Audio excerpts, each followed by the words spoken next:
Good morning, ladies and gentlemen. Again, welcome to Gashi's Kama TV, the Tourist Man Black Africa.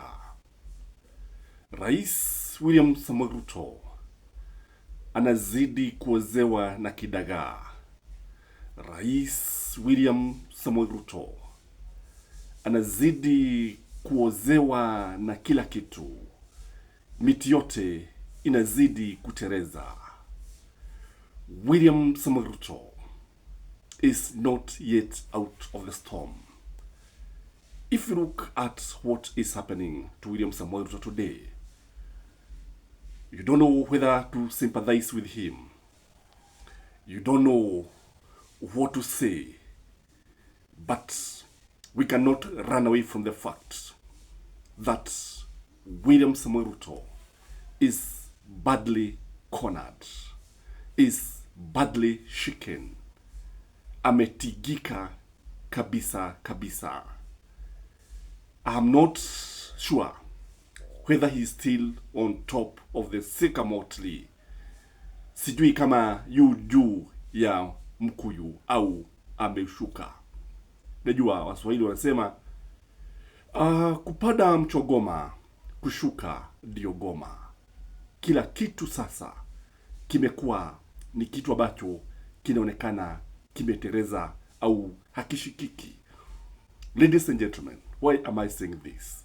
Why am I saying that William Samoei Ruto is in a tight corner? I want to just enumerate a number of issues that shows you that he is not yet out of the wood.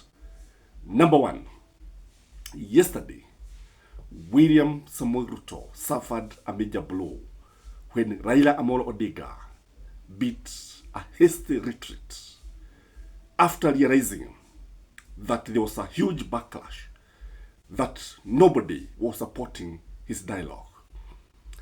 Even, yesterday it said that Raila Odinga was promised 4 cabinet secretaries and some few principal secretaries, but it has since been classified. It has been clarified that he had been promised 7 cabinet secretaries and 8 principal secretaries.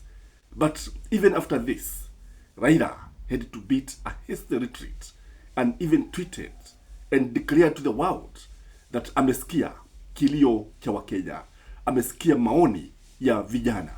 So he had to beat a hasty retreat. So William Samoei Ruto, he thought that Raila Odinga was going to start and maybe lean. He was going to provide a shoulder for him to lean on. But unknown to many, or unknown to William Samoei Ruto, the Gen Z was not retreating. And hata Raila yeye mwenyewe alikuja kugundua ya kwamba hakuna kitu ambacho anaweza kufanya. He cannot be able to save William Samoei Ruto, whatever the case. The second thing that is putting William Samoei Ruto in a tight corner is that his advisors are actually now coming out and are saying that this is a man who does not seek any advice. If you look at a number of dailies today, they are talking about the Attorney General, Joe Muturi, who is saying that he is never consulted by the head of state. He's giving an example of when William Samoei Ruto said that we are going to have a forensic audit of, that is forensic audit of our deaths. But it came to pass that the court had to say that maybe we have to wait for a ruling, because there are a number of people, a number of activists went to court and said that whatever William Samoei Ruto was doing was unconstitutional. So John Muturi has come out and said that this is a man who does not seek any advice. Again, we also saw advisors, we also the appointees, sorry, not advisors, the appointees turning down the offer when they are appointed by William Samoei Ruto. Remember the case of this man who was appointed the Ghanaian ambassador, and he turned down the offer because he was not consulted by anybody. You also remember the case of Wamai. Wamai was actually given that sort of the health. Akasema yeye hapana, siwezi kwenda, I'm on maternity leave. Again, you remember Faith Odhiambo, the president of the Royal Society of Kenya, who was appointed in that, whatever, of auditing the debts, but she turned down the offer. And the Royal Society of Kenya advised her to turn down the offer because the appointment was actually unconstitutional. So you see now, even the appointees are refusing to be appointed in various offices. And I'm sure this is one of the problems that he has not been able to name his cabinet because many people don't want to be associated with him. Again, William Samoei Ruto is also facing a restless deputy president. His deputy is restless. His deputy is coming out as somebody who has serious ambition. His deputy, Rigathi Gachagua, is coming out as somebody who wants to unite the people of Mount Kenya behind him. And William Samoei Ruto, you hear none of this. And if you look at William Samoei Ruto, he's now coming out very busy trying to divide the people of Mount Kenya. But Gachagua has said this. And you remember, there was a time Gachagua said something, and this one, I think, is food for thought for political analysts. He said this in Kikuyu, and I'm also going to translate to English. He said this. I wish I had the clip I would have put it. That,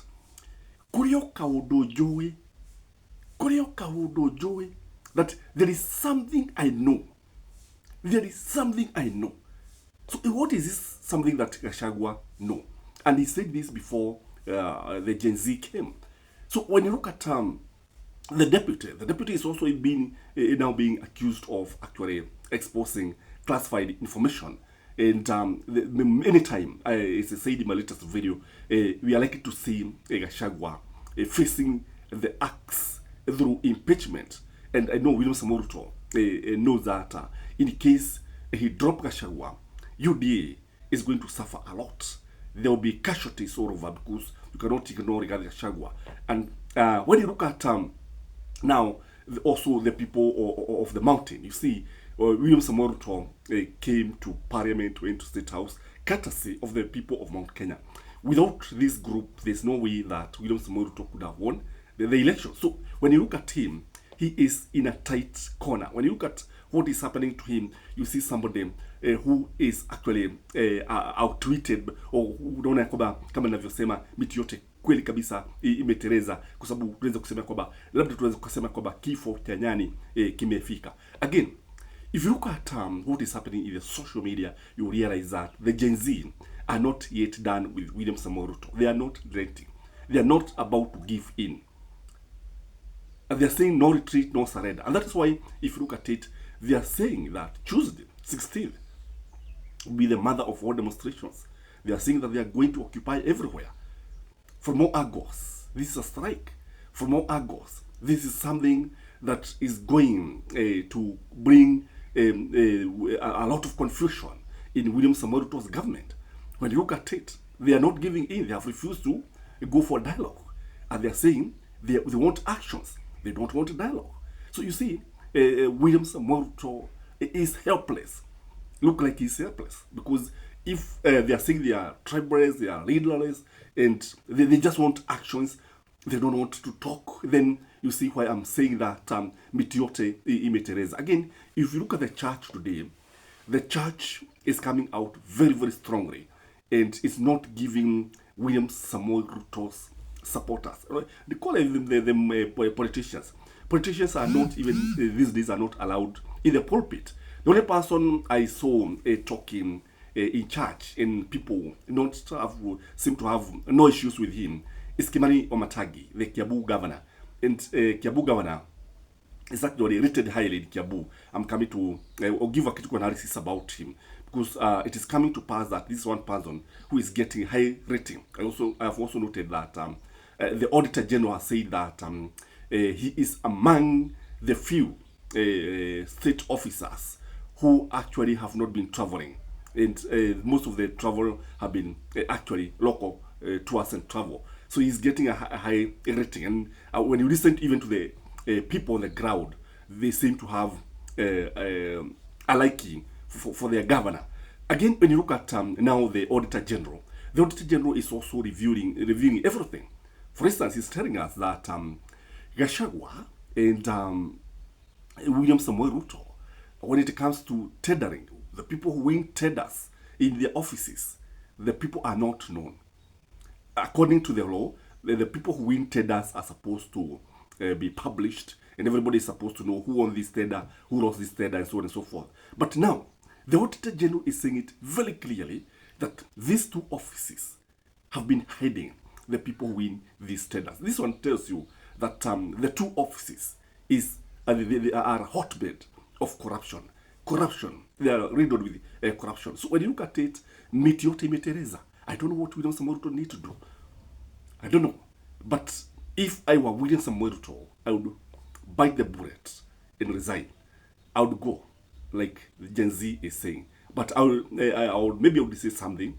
It is advisable for William Samoei Ruto to go after everything has been put in place, like now the electoral body, and ensure that everything is okay. That's why I've always been advocating for a 6-month transitional government, because if he goes now, there'll be a lot of confusion. If he goes right now, for example, if he resigns today, no, Gachagua will not take over, because as per the law, he's supposed to take over. But do you think Kenyans are going to accept Rigathi Gachagua at the moment? Do you think they are going to allow Parliament to continue? So we need to have a clear timetable of 6 months.